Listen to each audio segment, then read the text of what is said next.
Hello Rockstar parents, welcome to Thursday Parenting Chat and welcome to my channel. I am Christine and we are a channel and a community that talks about all parent related topics and also how we can raise happy and confident children. And in this video, stay tuned because I'm going to share how to deal with parenting clashes that you have with your partner.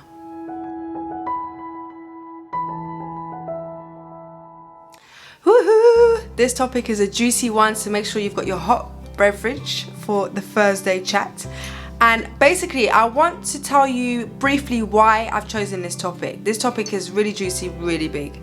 It's because I was in a parenting Facebook group, and there was one mother who was basically just asking for advice on how she can cope with her partner who is completely against positive parenting, completely against gentle parenting with their I think he's a very young boy, about 20 months old, with their 20-month-old son.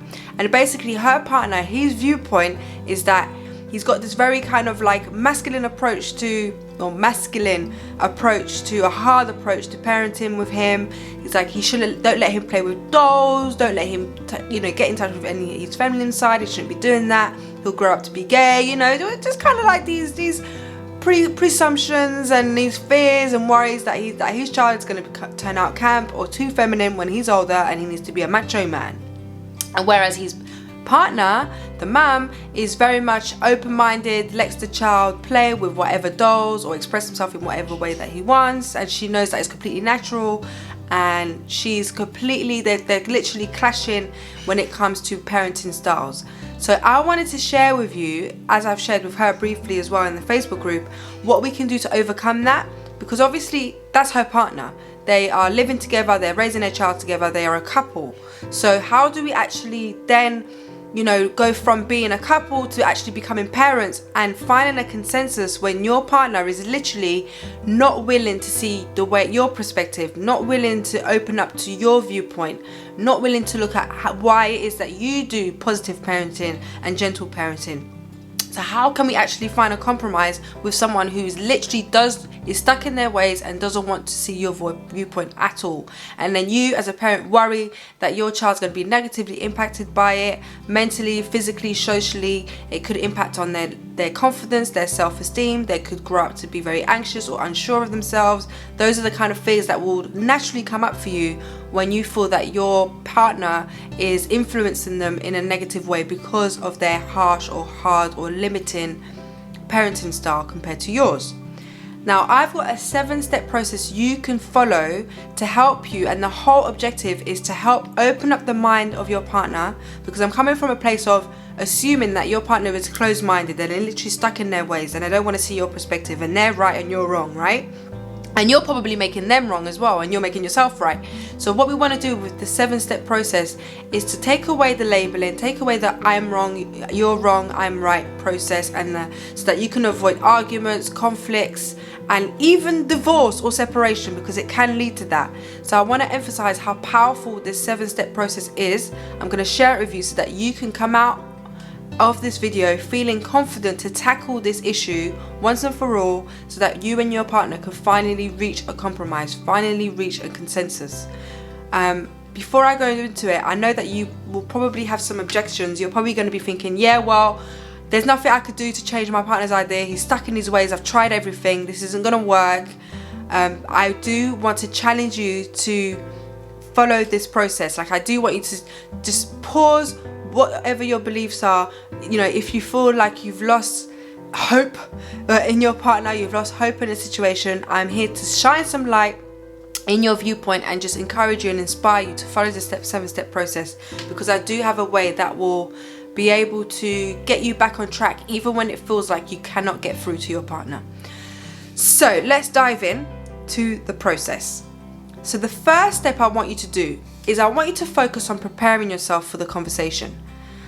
Now, this is a conversation you're preparing for, because at the end of the day, that's how we express ourselves, right? This is how you're going to reach your consensus. You need to actually speak to your partner about what's going on and reach a consensus to avoid conflict, to avoid arguments. This conversation is quite a highly staked conversation. So it's got a lot of stake to it. There's a lot of like, there's potential for arguments, there's potential for outbreak. But if we can follow this 7-step process and you prepare yourself for the conversation, it can have a very transformative and very positive outcome. So the first step is you need to prepare yourself for the conversation. And the way you do that before you even go to your partner is to ask yourself, what do I really want? What do I actually really want? What's the outcome that I want from this conversation? And the answer, you'll be happy to know, is most likely going to be positive and beneficial for both you, your child, and your partner. So what you most likely want is you and your partner to reach a compromise where you both feel that both your views are being heard, both your views are being respected, and that you both want to reach a compromise where it will benefit the development of your child. So therefore, you then ask yourself, so you get a notepad and pen and make sure you write a couple of notes. It only takes like 5 minutes, or at least have it up in your mind. Really get connected to what it is that you really want, and then ask yourself, so if this is what I really want, if I really want a consensus, if I really want to reach a compromise with my partner where we're both happy and we're both reassured that the development of our child is going to be a positive one from this conversation, then how do I need to show up? If I really want this, how would I actually show up? So what do I mean by this? Well, if you knew that what you wanted was this, a consensus, you wouldn't go to your partner and go, you're wrong, I need you to listen to me, this everything that you think is like, and you start insulting or start being quite aggressive with your partner, then you know you're not going to get what you want, because your partner, how is he going to respond? He's going to be aggressive back, because he doesn't feel safe. He feels like you're attacking him, or she feels like you're attacking her. So it's just not going to work. So you would ask yourself, well, if this is what I really wanted, if I wanted to compromise, if I wanted to be respected, and for my partner to feel respected, then I would approach the conversation in a positive manner. I would approach the conversation willing to listen to my partner and try and be curious about his perspective and why he thinks in this way or why she thinks in this way. I'm just going to use the word he here, but why he feels this way, and I'm going to encourage him to open up so that he feels comfortable, and then I can open up and just create a safe space. I would make it as positive and as respectful as possible, because that is what I want, right? You see how this is progressing? It's powerful stuff, right? So once you've done that, once you've prepared yourself, and you call it prepare yourself with heart. And I want to reference this amazing book that I've been reading and I refer to all the time when I have these types of conversations with friends and family when need be. Is called How to Have Crucial Conversations When the Stakes Are High. So I'll leave the link below. You can check out the book. It's amazing. So you're starting with heart. So you're preparing yourself for the conversation. Then the third thing you want to do is you want to make it safe for your partner to open up. You want to make it safe, because one of the reasons why your conversations with him wasn't working before, and maybe you were having arguments and debates, is because you both didn't feel safe. You both didn't feel like you were being heard. You both didn't feel like you were being respected, and you felt like you needed to attack back. So that's most likely why your partner was being very forceful and you felt like it was coming across as aggression. So what we need to do is make the whole environment really safe. Think about it. When you enter a room and there's a room full of people and they start staring at you and they seem really harsh in the face, and you're about to have a conversation about work, quite an important conversation, an important meeting, and you need to present. How are you going to feel with people just kind of staring at you blank-faced? You're not going to feel safe to open up. You're not going to feel safe to be yourself. So you're going to kind of retreat within yourself. So kind of remember that. I'm sure we've all been in that similar situation. So that's the similar situation with your partner. If you come across aggressive from the start, they're going to be aggressive back. They're either going to be aggressive or they're going to go and retreat and be silent. And then you can't communicate, right? There's normally 2 signs of people not feeling safe, is when they retreat and go silent or want to walk away and just ignore the situation, or they get aggressive back. So we want to make them feel safe by literally telling them what it is that you want, right?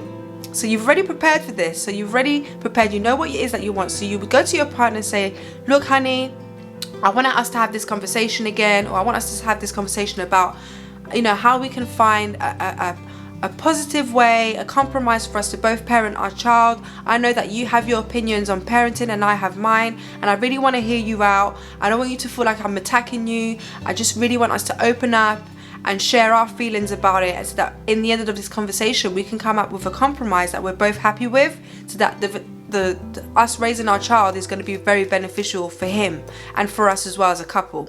So you're literally just sharing what it is that you really want, and that's going to make them feel like, wow, okay, I'm ready to talk. This sounds fair enough to me. You know, it sounds safe to open up. So once you've done that, what you need to do with step 4 is to literally enter their perspective. So I want you to let them open up and just ask them and get really curious as to what it is that they feel and think about parenting.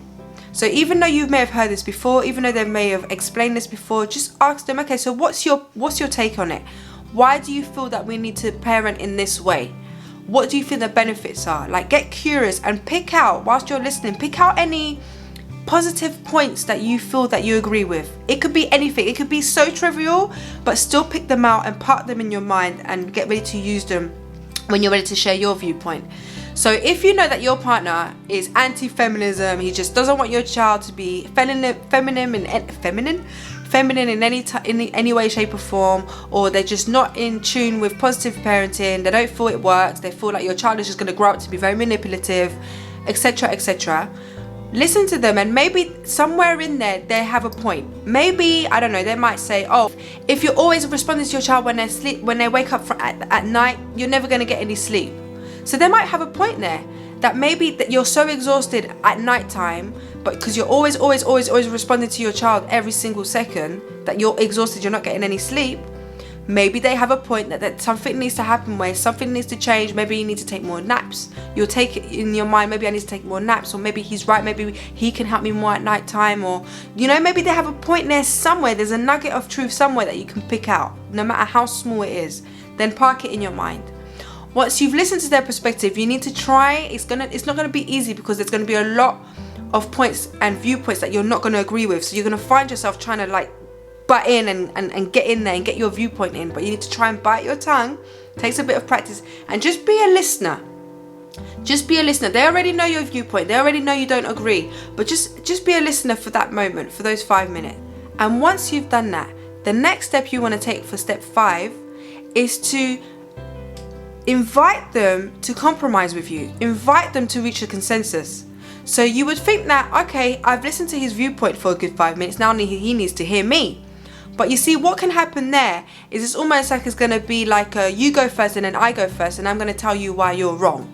So what we want to do is we want you to share your viewpoint now that you've listened to them, but cocooned in, cushioned in, reaching a consensus. So you would go back and say, I completely see where you're coming from. Even though there's aspects of what you're saying that I don't agree with, I do agree and appreciate where you're coming from. I do appreciate your upbringing, and I do understand, and it makes sense to me why you have this point of view, and why this is real for you. And what I do agree with, however, is this point and that point. And what I want us to do with that is to reach a compromise. Because where I stand is, I want to do positive parenting because this, that, and the other. And what you could do to reinforce your point, because when your partner has a very strong viewpoint, they're probably going to come back and go, right, well, if you've got a different viewpoint to mine, I want some facts, I want some research, like, where are you getting this information from?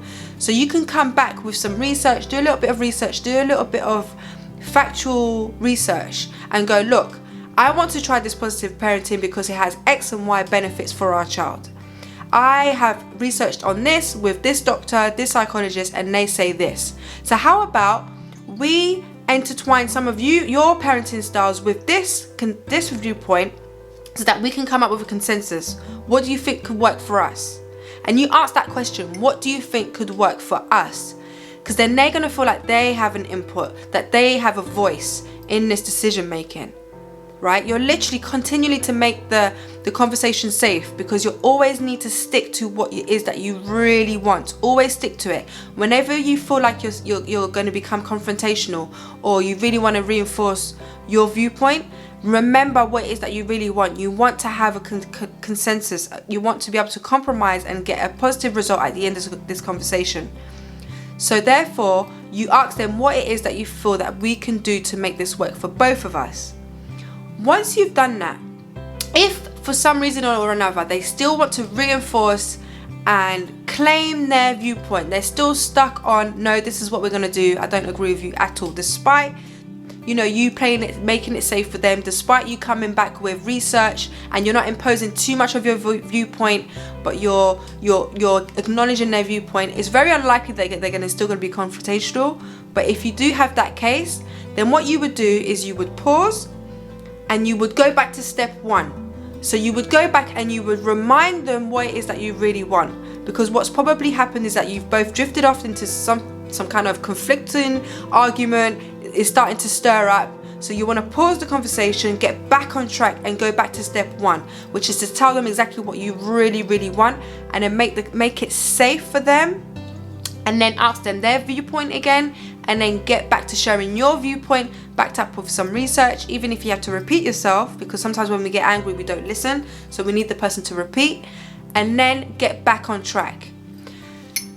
You want to keep repeating and going back to step 1 whenever you feel like you're both getting back off track. And what you can also do, which is powerful, is to use what's called contrasting, and this is from the book as well.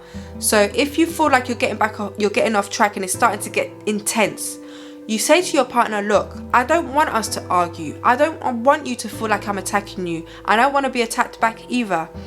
I don't want you to feel like I'm making you wrong. I don't want to make you feel bad in any way. I know that you love our child. I know that you're doing the best, and I know that it's coming from a place of love. I know and I appreciate that. But we need to stay on track, and this is what I really want.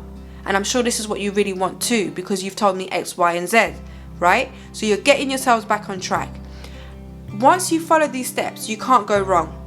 And for the last step number 7, is to make sure that if it does get intense, that you cut the conversation. You go, right, we're both getting quite heated up. Let's pause for another day and we'll get back on track and we'll talk about this later on. Don't feel like if that happens, that the whole conversation was worthless and it was a waste of time and nothing's worked, because it has. Because what you've done actually in this, you've planted a seed where he's actually going to go out of the conversation, go back to his day-to-day, and he's going to ruminate over what you said to him. He's going to ruminate over your opinion and the fact that you appreciate his viewpoint, and he's gonna like there's no way he's not going to open up, right? He's going to start to open up little by little, even if it's just 1%, 2% more opening of and allowing your perspective in, that when you go back to the conversation the day after or 2 days after, you're going to have a different person in front of you. He's going to feel more willing to see your viewpoint. He's probably even going to start asking you questions. He's probably even going to apologize, because he's going to be more aware of his behavior and how he's being so confrontational. He's going to be more aware of how he's been behaving and how it's been impacting on you. And then he's probably even going to apologize, so you'd be surprised. But if it's only going to work if you keep using these steps and be very patient with it and be patient with yourself. So definitely follow these steps. I'm going to leave the steps summarized below, because it's quite a bit to remember as well. I'm going to leave them in the comments for you. But if you've got any questions, leave them down below. And know that these steps, you can not only use them with your partner, but you can use them with loved ones, with friends. If you feel like these conversations that we would normally avoid, but they're so crucial because it will allow you to have a more fulfilling, a happier relationship with your family member or your friend, then it's worth doing. Like, this is what we can use to have a conversation when the stakes are high, when normally the conversation would result in conflict, right? So you want to use these steps, and it's powerful. I mean, I'm going to teach this to my child when she's older, because life is all about conversations. Life is all about relationships. And if we know how to have appropriate conversations, then we can have amazing results where both parties are happy and they feel respected, and then transformation happens, right? So I hope that really helps. Watch this video again whenever you need to revise it if you're not sure or you can't remember what the steps are, but I will leave the steps in the comments below. Leave a thumbs up if you like this video, or a thumbs down if you hated it, if it wasn't useful at all. I want and value your feedback. And if you've got any questions, leave them below, and any other tips on how to deal with co-parenting clashes, then leave them in the comments as well, and I will see you next week. I send you lots of love and happy parenting. Mwah.